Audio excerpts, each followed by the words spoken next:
Alright guys, so let's talk about Roundhill. As you might see in the title of the video, Roundhill has filed for their fund of funds finally. So essentially this will be a direct competitor to YMAX, so they'll be paying weekly distributions and they will be holding all of their single stock ETFs into one. So it's essentially a very similar product to YMAX, and it's very exciting that Roundhill finally filed this. A lot of people were waiting for it for a long time because since like XDTE and QDTE, Roundhill kind of has a better reputation when it comes to distribution consistency and NAV erosion. A lot of people in the beginning, they preferred XDTE to all the other like YieldMax products because XDTE was doing good. It was good at preserving its capital, its NAV. There was like less NAV erosion, and a lot of people prefer Roundhill for these reasons. And now that Roundhill is filing for a fund of funds, it's very exciting, and I think it's good news. I think competition is always good. Currently, YMAX is the leader in the fund of fund space. Like, it's the only ETF of the kind with so much holdings, so much single stock, zero DTE holdings, and the fact that now they're going to have competition, they might kind of have to take a step back and really make sure that they're on top of their game, or else people might sell all of their YMAX and go into the Roundhill version of YMAX. So I just wanted to talk about this today. Before getting into it, I just wanted to say thank you so much for the recent support. So since the last video, I think I gained like 3 or 4 subscribers. So I'm still a very small creator on the space, and if you stumble on my videos and you're listening to all my videos and you're commenting, you're liking, and you're subscribing, like, thank you so much for the support. It means so much. And like, honestly, I'm obsessed with this. Like, every day I'm on Reddit, every day I'm on Twitter, every day I'm going on some spreadsheets and reading about all these funds. So I just started recording myself talking about it because I'm so passionate about it. So I guess if you guys are following me, means you guys are also so obsessed with this and so passionate about this. So thank you so much. And anyways, it just motivates me to make more videos. So let's get into it. So as you can see here, Roundhill, they actually did file like on the official, they got the official paperwork and everything right here. I'll put this in the description of my video if you guys want to go through it. It's just really paperwork. There's nothing crazy. A lot of yapping and a lot of stuff that most of us don't understand. But it's just saying that they're basically going to hold all of their funds, like Netflix and all these things. So you can go on Roundhill's website and you can go on WeeklyPay ETFs, and they're essentially going to hold all of this. And in the future, as they add more single stocks, it will be added to the Roundhill version of YMAX. For now, the name of this ETF will be WeeklyPay Universe ETF. We don't know what the ticker is, but if I had to take a bet, and mark my words, guys, if I'm right, you guys owe me a cookie or something. So I bet that it will be, because all of their weekly payer ETFs end with a W, as you can see, I bet that this one might be RNDW, so like Roundhill Weekly. Or if it doesn't end with a W, it might be weekly play or something. Oh no, that's not too smart, honestly. So I was thinking maybe WPLY, but actually, so I really think it might be PayW, so pay weekly. So PAYW or RNDW for Roundhill Weekly. So mark my words, guys. If it is that, then you owe me something. Anyways, no, I'm kidding. So what's the difference? Why would people buy this versus YMAX? So first of all, let's talk about the pay date. So as you know, YMAX has their X date on every Thursday. They pay on every Friday. So with YMAX, every Friday you get paid. With the weekly pay ETF, the fund of funds, we don't know yet what will it be, but just by looking at all their weekly pairs at the moment, they pay on Tuesday and the exit is on Monday.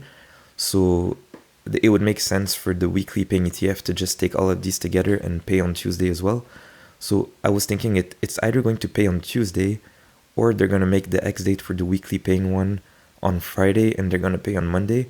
So then there's really a gap between YMAX and Roundhill fund of fund, and they might stagger the distributions. So they might take this Tuesday's payday, take all the money from that and pay next Monday for the people holding the fund of funds.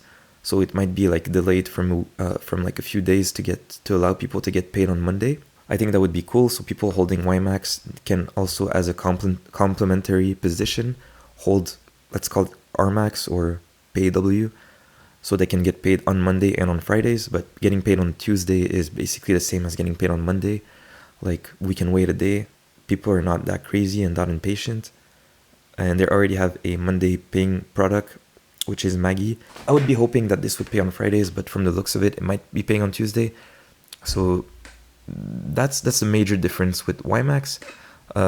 It's first of all the pay date, because if they pay on Friday as well, then it's going to be harder for people to change, you know, like people won't own both. But if the pay dates are different, Roundhill's management people, they know that if they have different pay dates, people will still hold YMAX and this one. If they put the same pay date, then people won't hold both. They're going to pick one of them, you know. So that's the first difference. Second difference is that Roundhill has some catching up to do when it comes to holdings. Here I pulled all the holdings from YMAX. So currently YMAX has 31 holdings plus 30-second holding, which is 1% of cash. So technically YMAX currently owns 31 different stocks. It's a lot more diversified. And what's cool about YMAX is they already own 31 funds. And they also filed for 1, 2, 3, 4, 5, 6, 7, 8, 9, 10, 11, 12. And they filed for 12 new ETFs. So YMAX keeps growing, and they're always on the lookout for some high IV stocks to add to their single stock income strategy ETFs. If you're holding YMAX, you know that the distributions are pretty stable, but they're still up and down depending on the week, on the distributions that have been paid on the past week for the monthly pairs, because YMAX is holding monthly pairs. So the distributions are not as stable, but as they keep adding funds, the distributions will be diluted. So if one of them is doing very well, one of them is doing less good, then, you know, every week it's going to balance out. And as YMAX adds more holdings and more holdings, their distributions are going to get more stable, and we might stabilize, let's say, around 15 cents per week. So this is where Roundhill has some catching up to do, because 12 plus 31, YMAX is going to be at around 42, 45 holdings. Roundhill has filed for 1, 2, 3, 4, 5, 6, 7, 8, 9, 10, but BRK and Hood is already there. So yeah, Roundhill is also filing for some new ETFs, so they know that they have some catching up to do, and they're working on it. So the thing is, when the Roundhill ETF comes out, as long as YMAX keeps doing what they're doing right now, I doubt that they will have as much holdings as YieldMax. So on the diversification side, Roundhill might be less of an appealing option. But the thing about Roundhill that is very cool is that if you go on their weekly paying page here and you click on any of them, you can see that they have a leverage of 120%. So all of their holdings have a modest leverage of 20%. What does this mean is that even though they're doing option trading and stuff, the fact that they have a 20% leverage is going to compensate for the potential loss of growth. And the 20% leverage is, even though they're paying high distribution, whenever the stock is going up, they will be able to capture more growth in the future. So the fact that Roundhill Fund of Fund will be 120% leverage, you might get more growth than YieldMax, and it will be easier for Roundhill to hold up their high distribution rates because they are leveraged, where YieldMax is not leveraged. They're just doing 0 DTE on single stocks, and they don't need to be leveraged because they're currently already like milking out IV.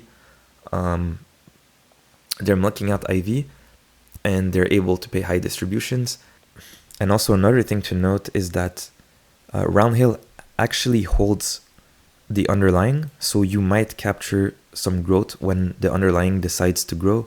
What I mean, like, not decides to grow, but when the underlying is actually growing, and if it's a good fund and if you're bullish and you believe that it has a good future, then the fact that you have a 20% holding of the actual stock means that you will capture the upside. And on top of that, they have their WeeklyPay whatever strategies that will generate income. That was it. I just wanted to go over this. Let me know what you guys think. Would you buy the weekly fund of fund from Roundhill?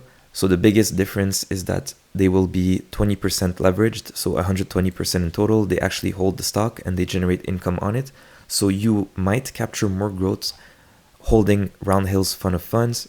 The distribution rates will probably be more stable and the NAV will be more stable because you actually hold a little portion of the stock. So you're not just like generating income like crazy. But YMAX has a lot more holdings. And the fact that it has more holdings, I believe that YMAX, as time goes, will become a super fund and will become much more stable. But time will tell. And also the biggest difference too is that from what it looks now, Roundhill might be paying on Tuesdays and YMAX on Fridays. So you'll have two paydays in the same week if you hold both. Yeah, just wanted to make a quick video going over this. Let me know what you guys think in the comment. Would you invest into this or would you just stay into YMAX until Roundhill's weekly fund of fun like kind of show what they can do? So yeah, until next time, take care, guys.